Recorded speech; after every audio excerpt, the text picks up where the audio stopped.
Welcome, ladies and gentlemen, to another edition of the Daniel Hendrick Experience. I am super glad that you're here today.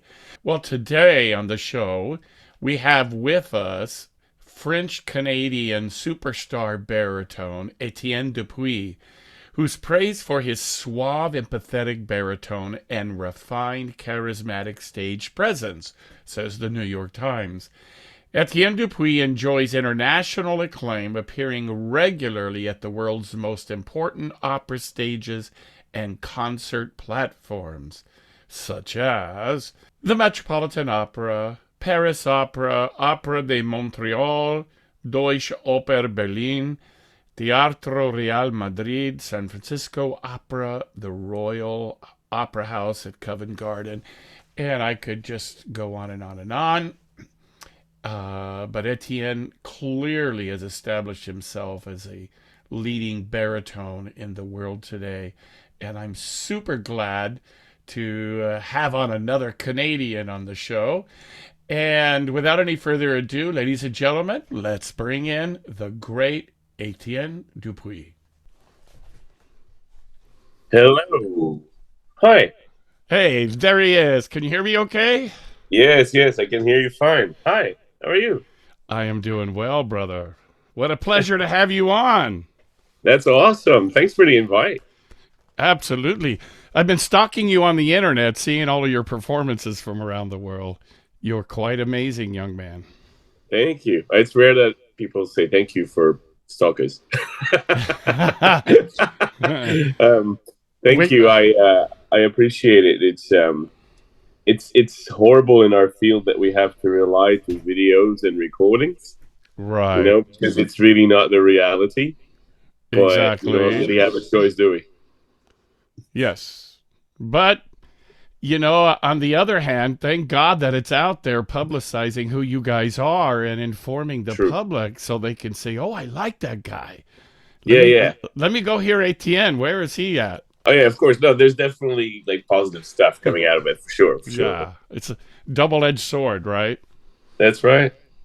Back in the days of DeStefano and Corelli and Leonard Warren, they'd be like, "What the hell is this stuff?" Yeah, and it sucks. I mean, it's the same double-edged sword in some cases, as in I wouldn't know Corelli if I didn't have recordings, you Exactly. know. Right. But I'm sure it was even more impressive in real life. That's what I heard from talking with people who were there. That's right. That's right. They just said it was the most heroic, Yeah, energetic force of nature. that's right. Yeah, I know. So, Very jealous of that one. right. I don't know what's up with it, but for whatever reason, a ton of Canadians have been on the show. It's so Yeah, fascinating. yeah. So, It's something that I've discussed a few times in the biz. Actually, they say, "What's with all these Canadians coming over?" It's funny. I have the same feeling with Australians too. Is that when they're really good and they manage to get out, we notice them so much. well, you You know, married one. I married an Australian. That's right. But I guess I'm biased. But I remember, like in Europe, every time I turn around, my wife would be like, "Oh, he's Australian," or he's from New Zealand. He's from my part of the world, and I'd be like, Yes. wow, there's a lot of them. They're everywhere. And then the same thing goes with Canadians. There's a lot of us out there. Not Yeah. always the people we think. Because I always True. say, if you hear a lot about someone, there's a chance they're closer to their home all the time. So if we're traveling a lot, you hear less about us. Exactly. All right, man. Are you Hey, ready? can I just ask you, where are you from originally? I grew up in Southern California and then lived in New York and lived in Europe Of and did course. the whole opera thing. You must have met some crazy people. Oh, Like, yeah. I mean, like awesome people, like working with Di Stefano. DeStefano, Jerome Hines, James Morris, I sang Wow, with. nice. Yeah, I did Macbeth with James. In the same opera, I'm 6'3", and Oh wow, usually I'm the tallest guy, and, yeah, and for a tenor, that's unusual. that's Well, right. I'm on stage with Jerome Hines and James Morris, and I'm the short guy. Yeah, there's still some really tall people out there. Yeah. I mean, I'm only 6 feet, so I'm not. But it can on stage. Only. It can be, it's a decent, let's say. But Yeah. once in a while, I'll come across. I'm sure you know Christian Van Horn, Yes. and maybe Adam Plachetka and guys like that, Matthew Rose. Like there's between 6'3" and 6'7" type of guys. I look so small. It's a weird feeling, And right? group pictures, and then you got Adila Zaharia, who's 6'1", and you got like even the girls are like they're giants, and I'm like, wow, I'm so small right Right. now. Well, Yeah, there were times that I got jobs because the soprano was famous and she was really tall, yeah, like and Joe and Sutherland. and they didn't want a short tenor, right? So Yeah, of that course. was to my advantage. But there were other times when the soprano was short, and they said The no. other way around, of course, of course. So anyhow, it was a cool career, but there it's filled with tragedy as well. So It is. Opera is life. yeah, opera's I life, use the man. Ted Lasso line, opera is life, but I mean it. There you go. We can identify with so many of those situations. Exactly, exactly. All right, my brother. So, ladies and gentlemen, here he is, the world Yes, famous Etienne Dupuis. So glad that you're here with us, brother. And so, tell us, where are you right now? I'm currently in my best friend's basement in Montreal, Canada. Okay. Just about to head on stage for our dress rehearsal tonight for La Reine Garçon, a new opera at l'Opéra de Montréal, written by Julien Wow. Bilodeau on a libretto by Michel Marc Bouchard, very famous playwright here in Quebec. So, and then I get to go back home. I get to go back to Paris and Europe and resume my European career. Then Right. So, you feel like Paris is your home now? it is, home is where the heart is. It's not just a saying; it's the way I feel about it. And my wife and my child are going to be there, so that's where I want to be. Excellent. Do you notice much difference in your accent being from Canada and what you speak when you're in Paris? I don't know if people notice their own accents much, but I do get reactions. So, did you mean in French then? Yes, in French. Yeah, because I have it in English as well. Because obviously I learned English on this side of the pond, but I married an Australian, so I have Ah, I have like British tendencies. I wouldn't say accent proper, but definitely tendencies I hear that. uh, with terms and with ways of I don't know. It just happens. I guess I'm an ear person. But in French, it's funny because we're trained with languages. I'm pretty decent in Italian and I guess okay German. So it means I'm also okay with accents. So I can do a French accent if I need to. I try Okay. not to because Quebec and French we get along great. So I try not to, but I try not to make it too intense, especially in terms of the words I use, the idioms I Yes. use. So I'll try to use the French idioms with the Quebec accent, if that makes sense. So Yes. then so Yeah. then I immediately get recognized for Canadian, but I'm also understood better. I don't have to repeat myself or try to find different. Like I use the terms they use, or if I can, if I know them. I like But I've been there that. long enough. I think I get around pretty well. Got it. So that means that you're staying authentic to your accent, that whatever I'm that may trying, yeah. be, but yet you use their colloquial words that they That's use right. and phrases to relate. Even Canadians and Americans, I mean, we're like cousins. We live Yeah. next door to each other. There are a lot of different words that are used, and accents are different as well. So, Well, the more you travel, the more you realize that, especially in giant countries, mhm. Canada and States and Australia, like they're all very large, and Yeah, you realize that within the same country there are so many differences. Like we have like provinces, and in the States you've got states, like from a state to the next. right. The northern one that borders Canada would be closer to what Canada feels like. But as you step in the middle and the south, like it's night and day really with Canada, and Sure. and sometimes within the states as well. Same thing is true. parts of France where we are. Like I live in Paris, but as soon as you start moving down south, it's like a completely different breed of people down there, and it's great. Like don't get me wrong, that's what I love about visiting countries. You Me can't too. visit one city and be like, that's the whole country, right? No, no, That doesn't work. no. So that's true of France, true of Italy, of Germany. Like you're in Bavaria or you're up in Berlin. You're like it's different. It's all different, and it Exactly. makes it really special to be able to visit all those places. Absolutely. Yes. It's like when my wife's from Mexico and we were in Spain and she was telling me about all of the different words and Yeah. pronunciation and the placidos and Yes. the I was in Madrid for 2 months, and this guy was telling me about the whole Valencia. Why is it a V uh-huh. but they say B, and what is it a C but they say? And he said it was a king. It was a king that had a lisp. He had a lisp, I and heard so that. I thought fascinating. Like hundreds of years later, I don't know if it's hundreds, but decades later, they're still using this because there used to be a time when this king with the lisp, they didn't want to feel like they were making fun of him, so they all spoke like him, and they still do. Amazing. Isn't that great? Amazing. I I love it. love stories Love like it. that. Yeah. Love it. Yeah.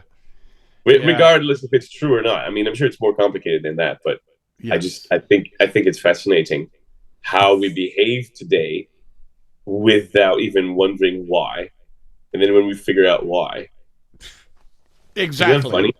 I Like study the that the kind of French stuff. the Yes. French say, and in Europe you say, when it's time for breakfast, they'll say little breakfast, and then Mm. when it's lunchtime, they'll say breakfast. And Wow, I didn't know if that. it and if you yeah, it's petit déjeuner and then déjeuner, and it's so confusing to me because where I come from, we say déjeuner and then we say dîner, and then I realized it was a king who would wake up really late. It's always kings, I guess. Wake up quite late. Right. But people had to go in the fields and work the land. It was 5 in the morning. It was so at 7 or 8 they were famished. They had to eat something, but they were waiting for the king to wake up to eat. The whole land would eat together.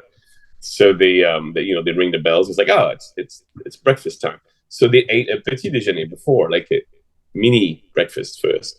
Because I was like, Amazing. breakfast. It says it in the word. It's the same with déjeuner. It's like you break your fast, right? That's what it means. So Ah, how can you break okay. your fast twice? But then that's the reason. You can't break your fast officially. The king hasn't breaking its fast. I love it. I love See, stories like that. ladies and gentlemen, only here on the Daniel Hendrick Experience are you going to have such an education. Yeah, that's I'm sorry about that. that's beautiful, man. That's the kind of stuff I'm fascinated by. When I first went to New York from California, I Yeah. was like, this is a different freaking country. Oh yeah. It is night and day. And then you go into the south of the U.S. and that Yeah. accent, like New Orleans, and you're like, what language are you speaking? But you have to be open to these, right? Because at first Absolutely. it can be scary, it can be, but then you open up to these and you realize that culturally speaking, it's so rich. Yes. And you have to embrace this complexity in one country, technically in one culture. It, You have to embrace those complexities. One of the things that my wife has helped. So my wife's Australian.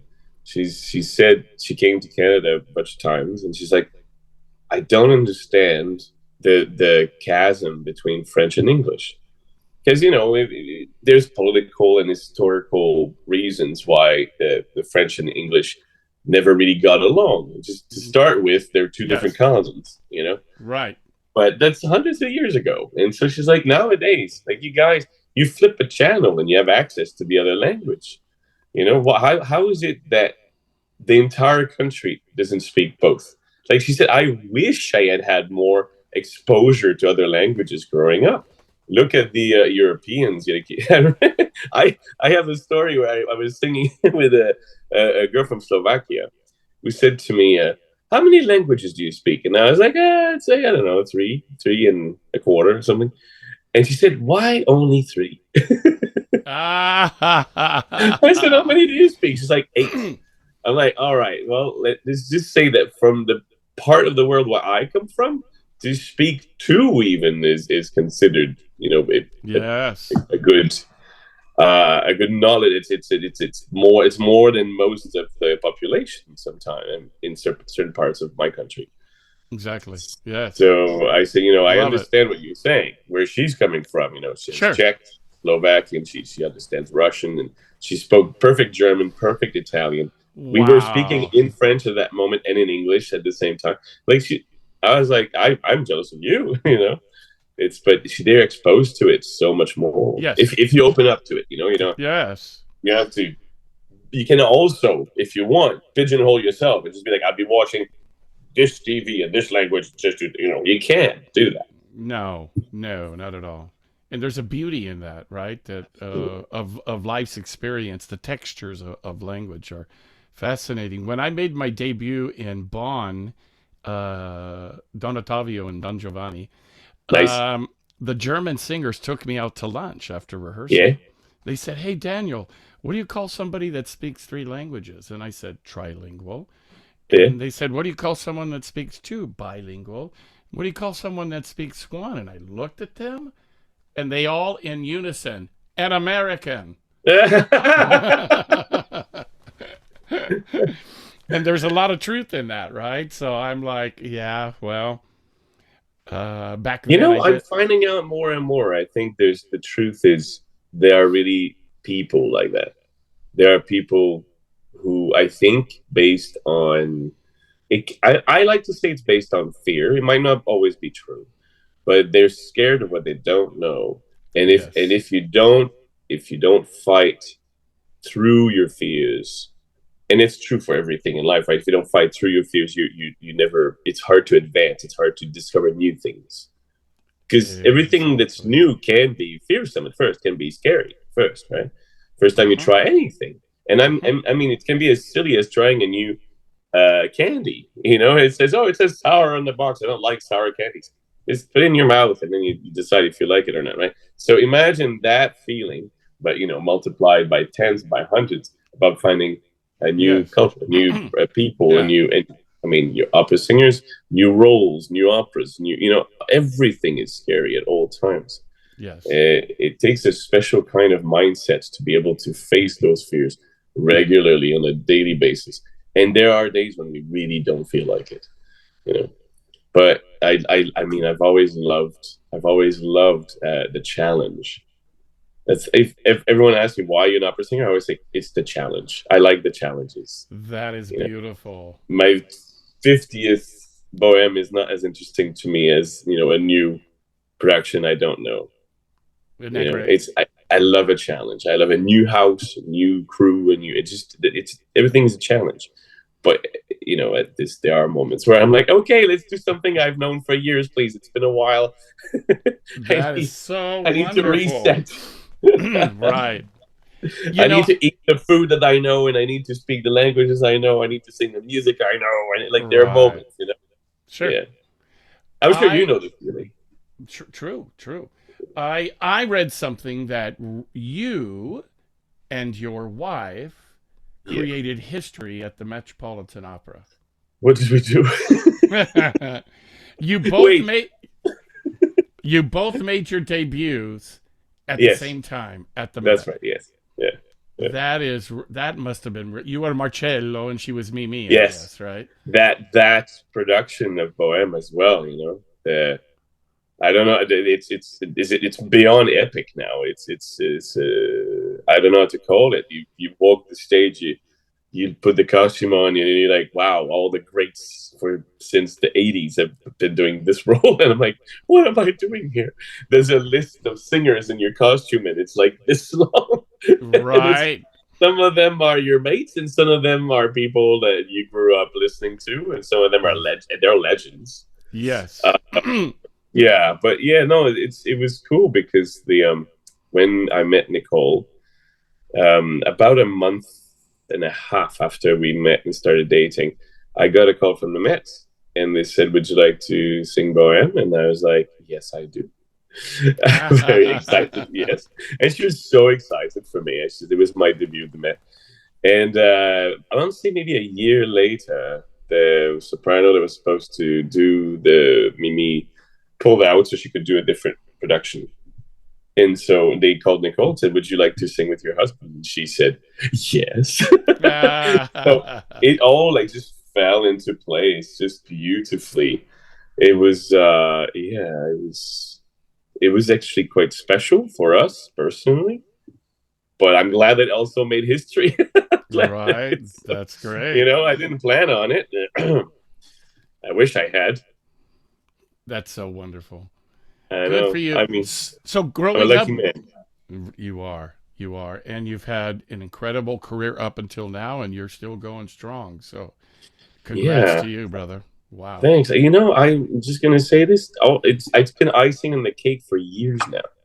You know, I never, and still don't expect to be where I am now. Like when I get to sing, I don't know, on the Royal Opera House stage, on the Paris stage, on the of the London, Berlin, or it doesn't matter where, Vienna.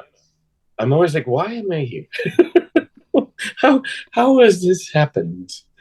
You know, there's so many great singers out there, and there's a lot of people that dream of doing this. And it's not that I didn't dream of doing it. My dream doesn't have to do with where I am. My dream is I love communicating, as I'm doing right now. Mm, I love I can see communicating that. emotion. Yeah, it's hard to hide. Mm-hmm. Mm-hmm. But I love to share an emotion on stage. Like I'll dive into acting 100 times more than the perfection of singing. Like I'm much Good for more. you. That's what I'm Yes. interested in. It's just me. I And love so that. every time I turn around and I listen to these, like I see and I hear those singers that sing with perfect, diction and sound and legato, and I'm just like, wow, I'm in awe. And I'm like, why am I here? They could hire those guys. That's the Because way it feels. you too have something unique. That's why. That's for sure. So Yeah, yeah. I guess I've always said I'll say yes to everything once, and almost. yeah. And if the audience is there, if the companies are happy, then I'll just keep doing it. How If it fascinating. makes me feel happy as well, like let's go. Since you say that you would do anything once, I wasn't going to Yeah. bring this up, but Okay.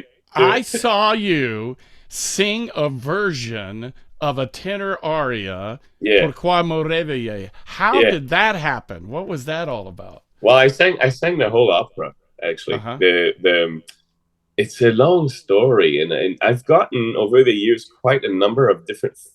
I want to say facts. I don't know how factual they are about the baritone version of Werther. Okay. Now, this singer, I believe his name was Battistini, but I could be saying that wrong. But he wanted to sing Werther. He wanted to sing the main role, and he was a baritone with very easy high notes. And he called up his buddy Jules Massenet, and he said, "Is it okay if I've rewritten these lines so I can sing them? Is that okay?" And I believe the answer was in the line of, "Well, it's too late to find a tenor, so yeah, sure, no problem." And so that created a precedent, like in court, where all of a sudden all baritones with high notes are like, "Hey, there's a baritone version of this." So what Okay. what happened next? We don't actually know what he sang. I mean, maybe someone somewhere has a journal or something, but that version was lost. The editing company, I don't know on whose orders, took the score, didn't change a single note of anything else, but the baritone, the tenor line, they every time it gets too high, they change the line so it's lower. It makes it the version you'll find in a score is actually not great.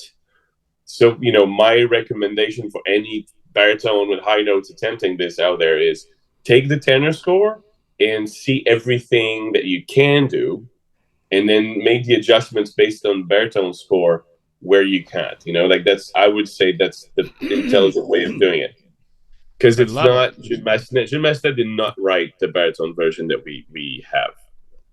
Got it. Very cool because that's pretty cool what you Oh my did. god, it was so cool too. I hated the fact that it was a recording because we did it every day for like 3-4 days, for hours. And so the third time you sing the aria, you're so tired. If it's a live version, you know how it is. It's paced differently, so you don't Yes. tire yourself out with singing the first aria. Yes. And so by the end, I was actually quite tired, and I couldn't do everything that I wanted to do. I really wanted to keep it a Mm. bit, let's say, middle range, a bit more middle range than the lower range. I Hmm. wanted to keep that, but I was tiring out, and I knew I had to be able to sing for the whole of the 3-4 days of recording. Wow. And so now my dream is to do it live so that I can try to make it as close to the tenor version as I can. Well, when you do that, let me know because I'll fly out and I want to see that in person. I'd love to. And I'll tell all the listeners, and we'll have a whole group go And because, everyone can bash me about what I did wrong.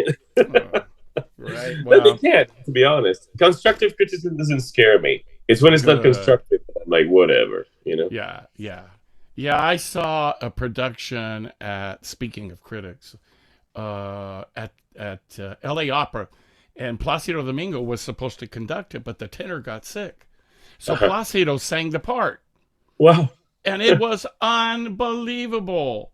And the next day in the L.A. Times, here comes this review trashing Domingo, and I'm like, were you even at the same opera that I was I at? know. I It's know. just sometimes it's just it seems to be political or personal with. Yeah, it's personal. I find there's a lot of, especially if someone is really like I generally adored. Hmm. You know what I mean? Like if there's like a general consensus, and it doesn't have to be the singer. It can be the conductor. It can be the stage director. And I mean, I've done it too.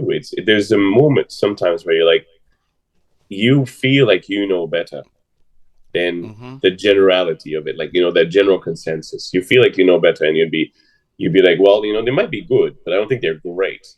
So Right. that's a personal opinion. That's fine. But then if you're gonna review, instead of saying they might be good, I don't think they're great. They're gonna try to lower them to the lowest possible.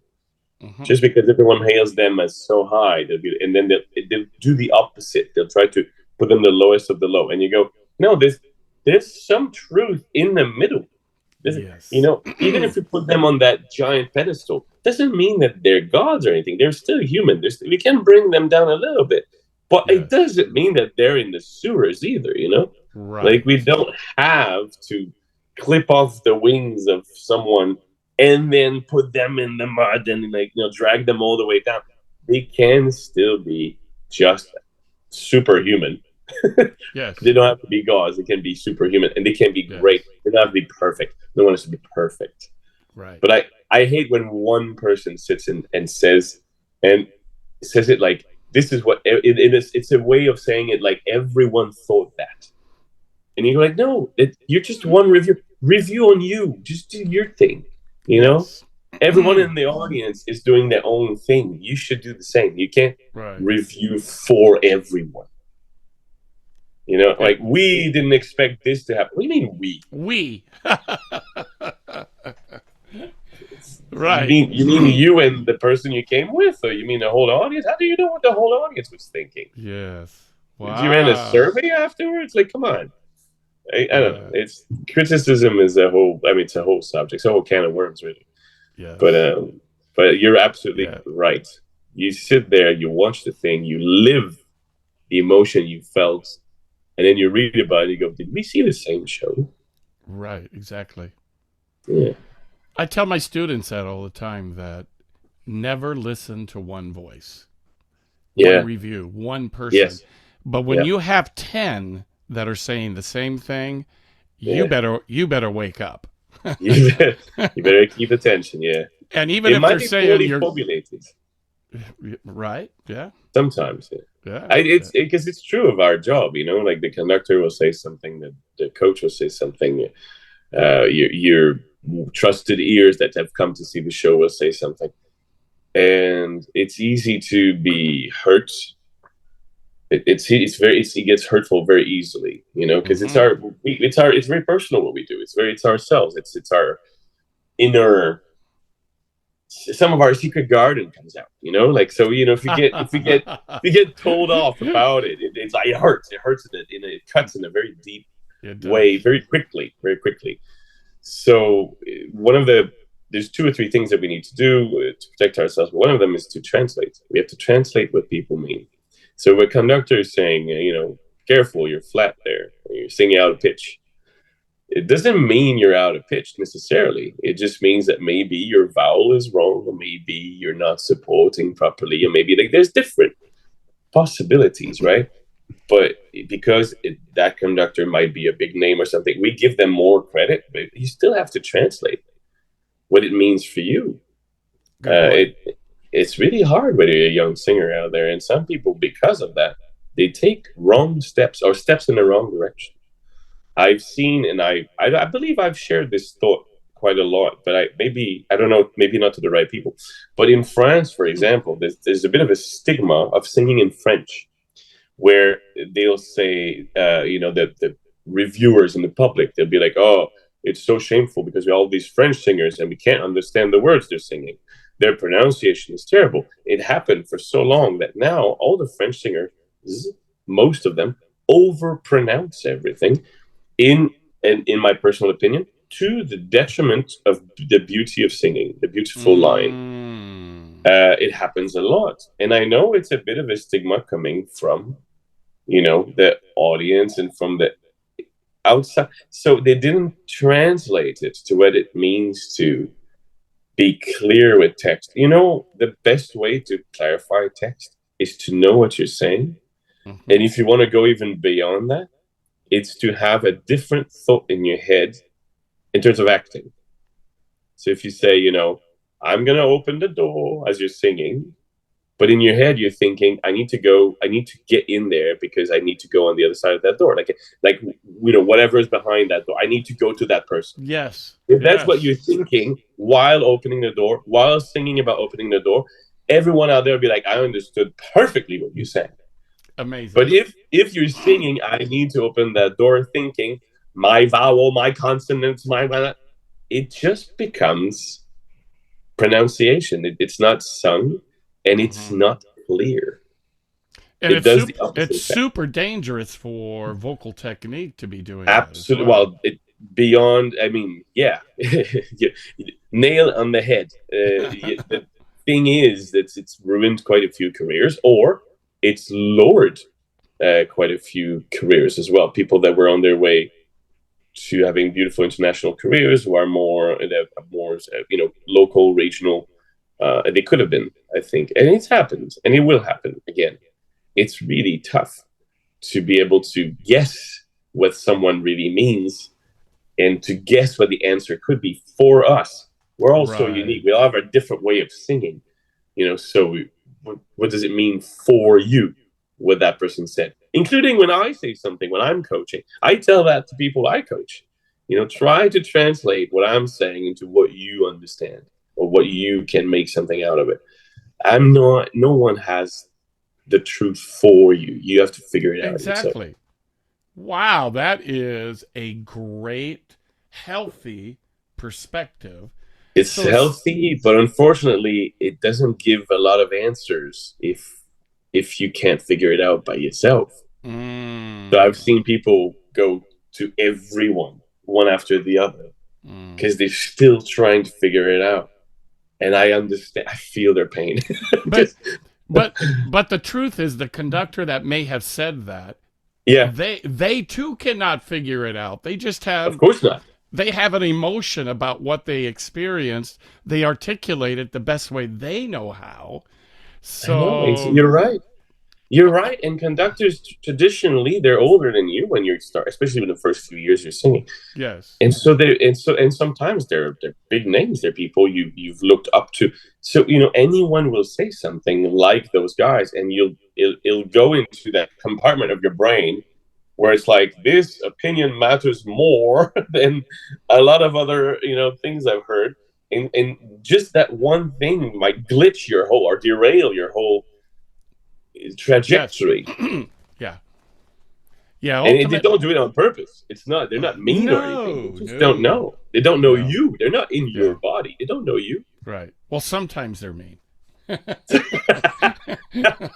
It has happened and it will happen. But I would say, I'm a big student of neuroscience, right? Right. Yes. What you're describing by Yeah. taking what they're saying and translating, that is activating a different part of your brain instead of the cognitive side. You're Yes. finding a better way for you to be able to process that information, because it's very rarely direct. You're flat. Oh, okay, I have to make sure I'm not flat. Well, why are you flat? Or what is the equations that contribute to that, right? Well, what you're doing right now is super interesting because on one comment you asked like five different questions about yourself. So you've disengaged effectively the first thing that happens when someone tells you you're flat, which is to go, "Oh my God, I'm being attacked." Right. And we all feel it. So Yes. you disengage that by going, "Wait, was I? Well, how? Why? And what can I do?" And so you bring it back, like you said, neuroscience, cognitively, you bring it back into a different space of your brain where Yes. you're more about finding solutions than fighting off the feeling of guilt of not being perfect, you know, because Mm-hmm. we all have Mm-hmm. it. We all strive for perfection. We all try to please, you know. Yes. Yeah. And so if you can bring it in a different part of your brain, I love that you were a neuroscience guy. Mm-hmm. I think that's an answer not a lot of people look into as to how to better deal with criticism and what sometimes feels squarely like rejection, even like, oh, this conductor hates me. Why? Because he Yeah. gave you 3 notes. you know, Yes. not how it works. I had a tenor come to me from Mexico with a gorgeous voice, and he Yeah, had to sing Que Gelida Manina from La Boheme, and he kept screwing up the high C. yeah, And so we went through the normal drills about how to get him to sing that. And he just couldn't get there. So I said, okay, I got to pull out the neuroscience on this kid. And so I said, okay, we're going to let that go for a while. We're going to have lunch and we'll come back.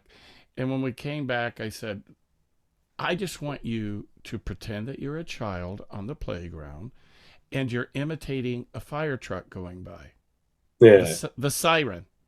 I So love it. he started imitating the siren, which is now a memory from when he was a kid on a playground, and all of a sudden he's singing high D's. Yeah, That's the neuroscience trick, right? I Because love it. it wasn't singing. Yeah, but And it's then so clever, but so it clever. the function of the brain, and I see your explanation. That's essentially what you're doing.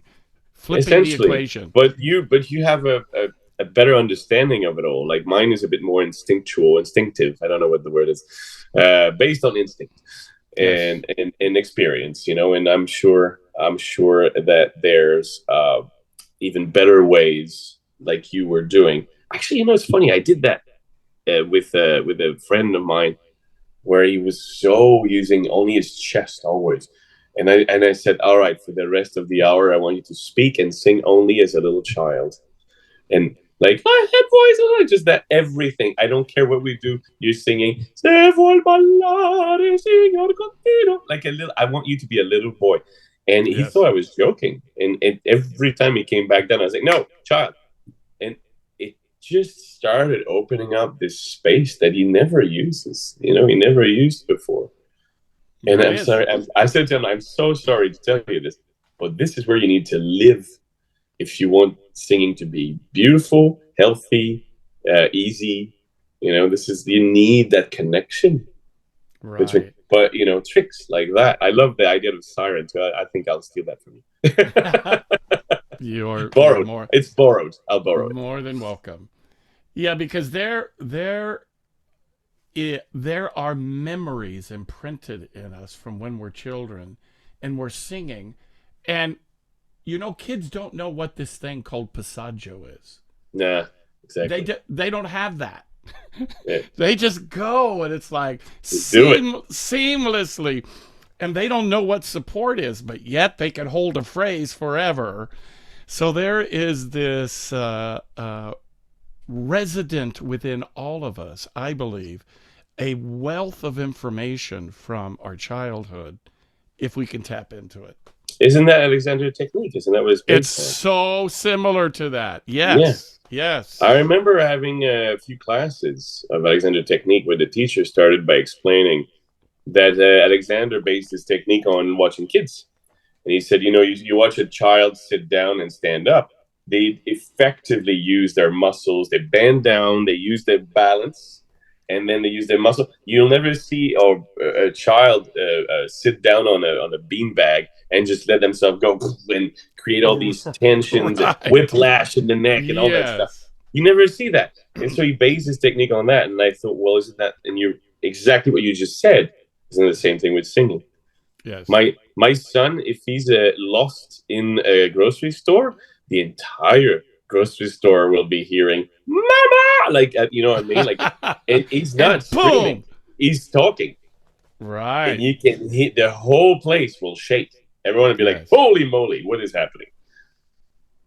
Based on what? No knowledge, no specific knowledge of where to place the sound and how Yes. to use support it. Just instinct. Yes. But then we spent Wow. years and years and years being told, "You're too loud. Shut up." Exactly. So we tense up. We create all these different, Mm-hmm. and then numerous years of just waiting in a classroom like that, like posture and all that.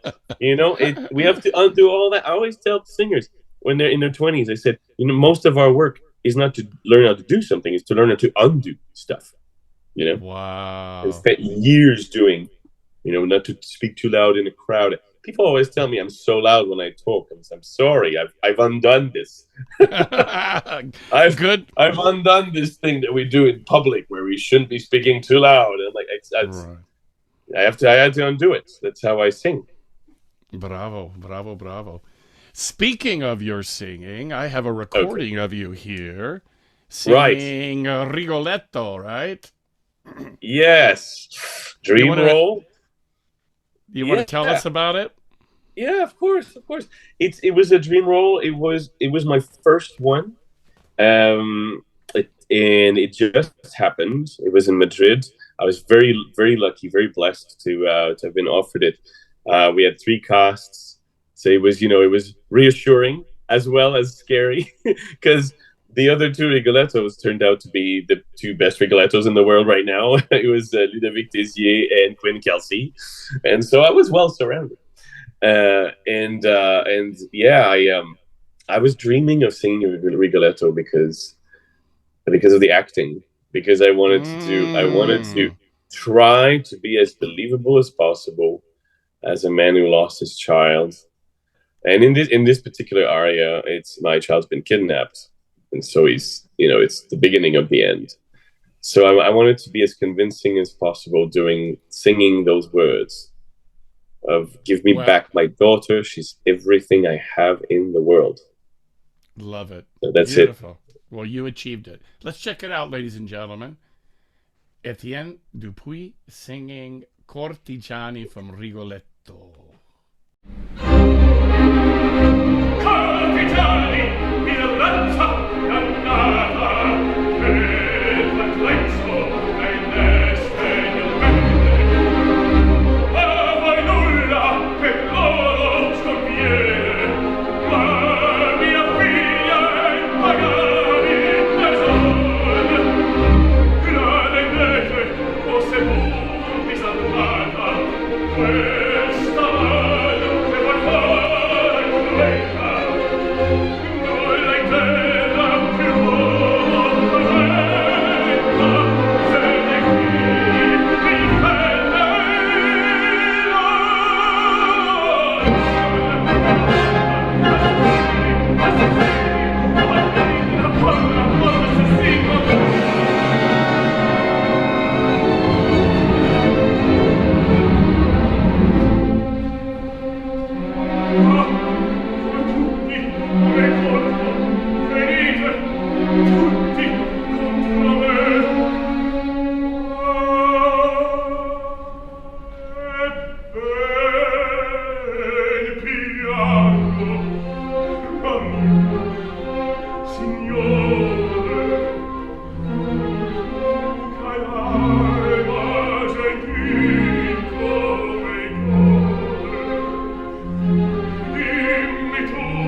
Wow, that was awesome, brother.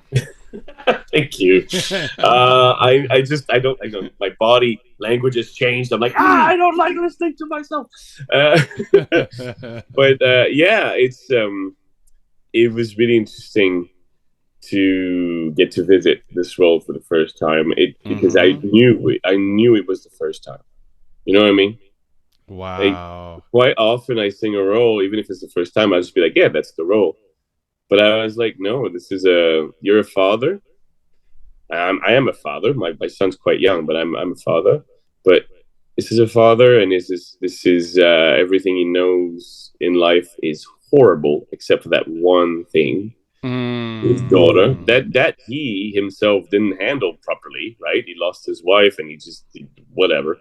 He wasn't necessarily the best parent, and he's definitely now being the worst parent by trying to keep her as like a beautiful hidden gem, right? So he ultimately, I think he truly believes he killed her. Ultimately, but he's a champion of just blaming, the malediction and blaming everyone else around him for everything bad that happens in his life. It's I don't know. I think I'm gonna find different colors and different ideas to this character every time I do it for the rest of my singing career. I bet you will. I love your acting. It really felt like that. I'd love to see you acting it as well. Not only great singing, but acting is just wonderful. Yeah, well, I know we're on the podcast, but you said it will be on YouTube as well. It will be. Yeah, we'll show that. I was so Yeah. because that might be what I was aiming for the most doing it for the first time this time. Especially when I was surrounded with like those amazing voices. I was like, I'm not gonna compete vocally because I mean it's not a competition anyway. I didn't really Hmm. I admire those guys so much. I didn't care about trying to be better or even close to what they can do. But I was trying to bring my own thing. And I think to me it was the acting. You know, listening to you and meeting you in person now is not what I expected at all. And I Is it must good? say, no, it's way good because I can say this clearly and honestly without blowing smoke up your ass, right? Uh, you are certainly super humble to be Oh, at your stage of career, what you've achieved. But not only the humility, the youthfulness, and the kind of innocence of your attitude is so refreshingly beautiful. And oh, I'm just thank you. saying, God bless you for being who you are. Your perspective about your place in the world, your appreciation for what you're doing, and your Yeah, appreciation for the artists before you. That's kind of the perfect psychology to have from my perspective. So that's very kind of you to say. yeah, I I will speak. I will take a page out of my wife's book, and I will say I'm just sometimes surprised how that's not a generality. You know, it is not. it's Yeah. it is not. It's unfortunate, Mm. and the reason I say that is not because my way is the best way. I'm not trying to say that at all. But what I'm trying to say is that there's nothing taken for granted in trying as much as I can not to take anything for granted. When COVID hit, everything closed off, and Mm. and I it's funny. People call me pessimistic, and I kept saying I was realistic. Where I said, well, the first ones closed will be the last ones to open, and and within 2 weeks, I remember people saying like, "Oh, we're gonna open in 2 weeks," or something, because it was like a month at first that they said. And I said, "Oh no, no!" I said, "We're not gonna." We said we're not gonna go back until they found a cure that works or a vaccine that works. Like there's no way because they closed down everything. Every country closed down everything. There's so much we don't know, so much. But there's what do we know? Like if you think Sherlock Holmes, what do we know? We know that every country in the world, when they heard the news of that thing going out, went, "We need to shut down the country." So whatever it is that they heard, whatever Right. are the facts that they got, they all said we need to shut down the country. And Most it of them changed. did, And it changed the world. and it changed the world. But like this is not our responsibility, right? We're not the ones that make those decisions. But they were presented by authorities, whatever. They're presented with a and they were not alone. They had like a whole room of people of like experts in their fields, and they said we need to close the country. So there Yep. was no way it was going to last for 2 weeks. So we were the Exactly. last ones to come back in. And so first ones to stop, last ones to come back. The people that work with audiences, Yeah. with groups, and so the whole time I was like, well, even if it never opens, because it felt like that. Even if it never opens again, even Right. if it never worked to get work again, I kept thinking I've been lucky, and I felt sad about the new generations that were just coming, and that I mean, and it still happens. Their progression was thwarted Yeah. by it. Terrible. Terrible. You don't know what we've missed. We won't know what we've missed. People that have changed gears, changed direction. People that could have made a lasting and beautiful impression in this beautiful world that we live in, the lyric world. Hmm. And they might not come back to it now. Who knows? I mean, who knows? Maybe they will. But some of them have been. What do we ever saying in French? We say a cat that's been burned fears cold water. If Mm. you've been burned by the water was cold, and now you're going to fear water regardless, even if it's cold. Wow. So even if they're like, all right, the times are better, things are looking a bit brighter in some parts of the world, and so maybe they could come back to it. But there's definitely this sense of maybe not. Maybe this is, if I want to make a living, if I want to have a long, healthy, beautiful life, maybe this is not the field for me. And so that's sad. It's sad to think like that. So I try not to take everything for granted. I try not to. I was saying a bit Wow. earlier, like everything to me is icing on the cake. I never expected to be where I am, Isn't that great? and I still don't. Every time I get an email, I'm like, really? Uh-huh. And yeah, I'm in this very, very, very privileged position where I can say no to things, and I can say I'd rather be with my family. Good for you, bro. Wow. I'm That's rich. I'm You immensely are rich. rich. I can see I that. tell my wife all the time. It's like we are rich. We are so privileged. Tell your Um, wife, by the way, yeah. she is Yes. welcome to come on the show anytime Oh, as well. Would I l- will. would l- I adore seeing her on shows like this because my wife is Oh, an introvert. She is okay. shy. She's not. It'll take forever for you guys to find a proper moment to do it. But then when she does do it, she opens up. She smiles. She says stuff that is so beautiful. And I'm not saying that because I'm in love with her. I'm saying that because that's the truth. It's But I'm also true. in love with her. But every time, I mean, people have complimented me on my talking and the fact that I'm extroverted and I can my whole life. And then when she does it, I see something. I see Oh, some light. Some that I'm like, she gives hope.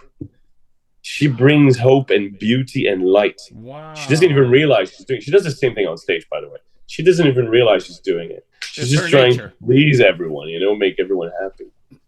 Wow. But So, she does that thing, dude. Light. She brings light and hope. I don't know. so growing up, the reason I became an opera singer was because Yeah, of yeah. Mario Lanza, right? Did you have somebody like that? No. Okay. Okay. I'm. Mhm. It didn't happen like that for me. I was a pianist. I was a jazz pianist, even. Oh my God. I was a jazz Amazing. pianist. Looking. I was looking. I was trying to find myself. Hmm. And I went to Cégep. So I don't know if you know what Cégep is here in Canada, in Quebec, in the province of Quebec. Mm. It's a school that's between high school and university. Okay. And so you do 2 years of Cégep if you're going to go to university, and you might go 3 or 4 years if you're going to go straight on the workforce. But there's a music program for 2 years, and I started as a jazz pianist. I was studying with a wonderful professor. Lorraine Desmarais is her name. This amazing, amazing jazz pianist. Tiny, tiny woman, and yet she'll come down the corridor behind you, and you'll move out of the way because of the amount of energy. The energy, It's right? Yeah. unbelievable, unbelievable. And so I was in really good hands, so to speak. And then I thought I don't want to do that for a living, but maybe I'd like to be like a Billy Joel type of guy. So Sure. I need to learn Sure. how to sing better. And so instead of going into jazz singing, because I already was studying the jazz like chords and progressions and improvisation, I said I'll try to sing classically. So I was imitating what I heard Pavarotti do. It was Mm. completely wrong, but it was the beginning of something. I was 18 Yes. years old, Okay. so they took me in. They said so. I switched instrument. I switched from jazz piano to vocal to classical singing, and Amazing. only by like I don't know the first concert we did in front of parents, after 3 months, that's when the light switch turned on. That's when I went like I found it. I found it. That's it. And it happened because I remember I was singing the words, and I thought, I love this character that I am right now, singing about these words. Saying it was all about acting. I didn't Wow. know. I had no clue, but the acting is why I chose opera singing. Can you believe that? Uh, and I'm glad because I think that is the next stage of evolution for opera, The A days, lot of people, yeah, a lot of people think so. yeah, days of just standing there and singing. Of course that's great. Have that great voice, but you Yeah, got to act. You got to act. it's That's the funny next because stage. a lot of stage directors nowadays ask a lot more and more of their singers, but it's kind of going in a bit in the wrong direction, in my opinion. As in, they'll ask for singers to do stuff physically. I want you to do this and do that, but no one is focusing internally on The character. yeah, the character, the thought process. You'll do a new production of an opera, and an opera house will plan a month and a half of rehearsals because the director is asking for a month and a half of rehearsals. And they go, okay, that's because for people who don't know opera, just so you know, a month and a half of rehearsal is actually a lot of time. Because quite often the opera we know by heart already, so it's a long time. And in that long time, what tends to happen is that of your group of singers, unless you're this amazing force that can bring everyone together into one space, everyone kind of does their own thing, and everyone is doing their own thing singing wise. And so these directors, not necessarily knowing how to handle all of these different personalities, will then start giving physicality to all of them without necessarily giving them the reasons to do it. Or if they do, it doesn't necessarily get written down in the books. And then when it's performed again and again and again, all we get is you move from there to there on that line. And every time we say, why? And they go, oh, because the first singer did it. Yeah, that's the blocking now. That's a terrible reason. I mean, I don't care that for that reason. I want to call that person and be like, hey, why did you move down on that bar? What was your train of thought? Or the director's train of thought? Yes. I mean, I've worked with directors who just inspired me so much because they went, oh my God. I remember David McVicker when we did the Don Carlos, the Met, with Matthew Polenzani and I. He said, oh my God, I love working with singers that I don't have to hold their hands. And so what he meant is that regardless if he had given us instructions or not, as we were singing, we were doing something. Right. We were trying stuff out, to convey the moment. There's nothing wrong with that, because he would say, no, that didn't work, but thank you for trying something. But then, no, I want you to do this instead. And it's like, okay, new direction. All right, rewiring the brain. Let's try it, Yes. And that, I thought, was the best way of working. This is my favorite way of working. It's like, we're going to give something, and then you tell me, I don't think that's the way we should go into. Thank you for giving something. Let's try something else. Yeah. And let's try as many things. Take a month and a half, and let's try as many things as possible. Wow. And then we'll decide on what's the. But when it's like a month and a half, and then after 3 weeks, they're like, it doesn't work. Let's scrap it all and start from the beginning. And you're like, wow, way to waste everyone's time here. This is time that we're not spending with our families and friends and in our lives, or learning other things, or we said no to this gig and this gig, and this is so disrespectful to everyone else's time. Don't get me started on that one, bro. Don't get me started. How long is this podcast? That's when WTF comes into function. That's right. That's right. I mean, it's not. There's abuse and there's abuse, right? So I'm not going to complain. I'm not going to go in front of the courts and be like, this man is abused or this woman is abused. Exactly. This is not that kind of abuse we're talking about. There's much, much worse in this world. But this stuff accumulates. It lives in you. It frustrates you, and then you don't give.